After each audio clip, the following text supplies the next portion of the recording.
Hello, welcome to another Eagle 6 test video. We're just going to be testing this customer's TM SCAR L, and we've done, so it came in for a broken piston, so it ended up being, so once we took it apart and investigated it, so we've done sort of a quick strip down. We've just double checked shimming, just to make sure that's all alright. We've given it a clean inside, just in case there's sort of debris or anything that was possibly causing that the piston to fail.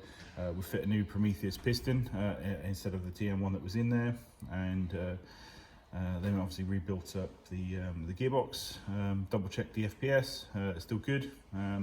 335 on the 2s and 255 on the 3.2s, so that's certainly in our realms of competitive. And just one little change, we just extended the wiring on the back here just to utilise an original sort of TM fuse holder, just to hold that down and just keep the wiring sort of nicely at the back here. It just makes it a bit neater and prevents the customer being able to pull this wiring and actually disconnect the wires at the back here. So hopefully that's sort of a bit nicer for you, and that's pretty much it really. Sort of nice and simple one really, just a sort of try to keep it nice and simple and quick repair for you. We're just going to test it just to make sure everything's all good, get plenty of rounds through it, and hopefully you enjoy it. So it's quite interesting one. It's a MK0 MOSFET, so don't see too many of these anymore. So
hopefully all good for you, yeah, any problems let us know, but hopefully you enjoy it. So thank you very much.